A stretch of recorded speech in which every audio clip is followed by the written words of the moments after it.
Hello everyone, this is Tammy Henry from Perfect Pendants Plus, Simply Henry.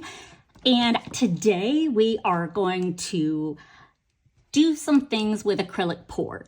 So for those of you not familiar with acrylic pour, it is an art craft that you take different colors of acrylic paint and you pour it onto a canvas, and it kind of swirls around a little bit, and then the excess runs off, and then you have this puddle underneath of paint that you normally just kind of throw it away. So we're going to show you what you can do with the acrylic pour paint skins, the throwaway stuff that you normally wouldn't be using. We're going to attempt, I've seen it done, never tried it before myself, make an acrylic skin pendant. So we're going to do it together. I will make the mistakes here on camera for you, and then you will be good to go when you're ready to do it. So I'm starting out with, this is my 30mm round pendant bezel, and it has a beaded edge to it. And then this is the coordinating glass that goes over top of it. I'm going to use the coordinating glass not only on the pendant, but I'm also going to use it as my guide so I know what size I need to make my acrylic pour skin. So I'm going to set this aside. So yesterday, again, my first attempt at acrylic pouring. So I took some paint that I happen to have. It was really old, so I think better like paint, where it's not separated would have been better. And in hindsight, I think I should have done it a little bit thicker as well, because this is pretty thin. But you do want to make sure that you're doing it on a slick surface that like silicone, so you can peel it up. I happened to grab, I was in the kitchen hustling, so I grabbed my husband's grill, the Teflon grill thing. So it has a texture to it. So I'm finding when I peel this up, you'll see it has a little texture on the back. Kind of cool. I was excited, but hopefully it washes off of this mat. We'll find out. I think it'll be fine. We just won't tell them. So I just took the colors and then kind of went with my toothpick here. The colors were a green and a dark blue and a yellow. When you're doing the swirls, you need to have some kind of a lighter color in there to kind of just kind of move things around and make it look a little snazzier, I should say. But this is not probably my favorite color mix, but we're going for concept, not we're not going for like finished product. I'm gonna wear this out because those aren't really my colors, but it's gonna be fine. So I had to go ahead and underneath here, I had to kind of like try to start to peel it up a little bit. So I'm taking just the edge of this, probably a spatula would work too, and you just kind of slowly work it. See, mine is super, super thin though. All the skins I've seen that people have done have been thicker. So I think if you were naturally like making an acrylic pour and the skin that's left behind would be thicker, mine is super thin. But it's still gonna be fine for what I'm doing. But if I were to rip it up, I think that it would tear because it is so thin. I'm gonna rotate this around. See my fun little pattern on the back? I kind of like it. So I'm just gonna do one of these numbers to try to loosen it up a little bit. It's coming off nicely. Patient, slow moving. Oh, got a little rip. That's okay, because these are big and you're gonna want to just pick kind of where you want it to go anyways. Because you have lots of different options. So if something rips or you don't like the colors in one little area, no worries. This is a very inexpensive, especially if you already do the acrylic pours. This is just extra stuff you normally throw away. But if you don't do acrylic pours, this is just, most of us have like bottles of acrylic paint just sitting around. But it's just a fun thing to do where you can use up some of the paint. So it's inexpensive. Alrighty, we have our skin. Swirly on this side. But this side, look at that. I love this side. This side, not so much, but I really like this side. Okay, I think I'm gonna work on this side. So I'm gonna take this, set it aside. So now I got my got my acrylic skin here, ready to go. So this, like I said, I decided I wanted to do it with the 30mm round. So this is my glass. So I always get the glass with the pendants, even if I'm not going to use it, at least once. So, because these are great for you to like see through and see like, oh, I like how this looks. I don't like how this looks. Or if you have to measure something, what I normally do for all of my pendant sizes, I have little templates made up out of plastic. So like I will take old packaging like this happens to be an old plastic packaging. There's not a whole lot of space on here. Oh yeah, I could do it.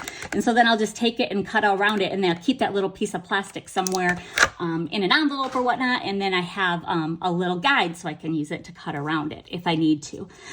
So, all right, I like this pattern. All right. Decision, this is the hard part. Decisions. All right, so I kind of like the look of that. If I was doing multiple things by sticking it right in the middle, I wouldn't be able to get a whole lot out of it, but I'm just gonna make the one. So I'm just gonna press it down on there a little bit. So it actually it like sticks for you. It's not gonna stick forever, but it's gonna stick long enough for you to go ahead and cut it out. So then take your scissors. These ones are the Tim Holtz tonic ones. They're non-stick serrated. I definitely would want to use something that wasn't like my favorite pair of scissors, you know, with the paint. And then you got all these little extra pieces. You could piece them together, do something with them. My fingers are so messy, sticky. I did a video right before this, and I should have washed my fingers and this beforehand, because now I'm seeing that I'm like completely making my my cabochon here all like cloudy looking, and it's not. So it's because I have oil on my fingers. But before you're gonna make any piece of jewelry, I highly suggest cleaning your pendant bezels, especially ones that are bronze or antique gold. There's an antiquing in here. That's how the antiquing is. It's almost like a black, let's say shoe polish. It's really not, but then they put it into the grooves, and then it's polished back off again. But sometimes that black will leave residue.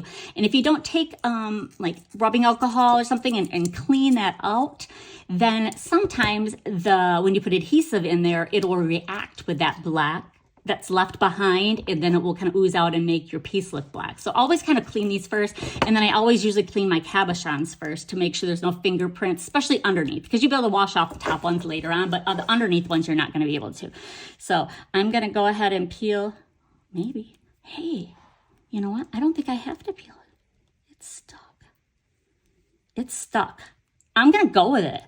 I think it'll be fine because it's really stuck to it. And I love, see how you can, I don't know if you can see it on your side either, but because that grill mat had the little bumpies in it, it gives like a holographic look to it. How fun. So I'm not going to peel this back off again because I don't think I would be able to get it back off, and put glue underneath it.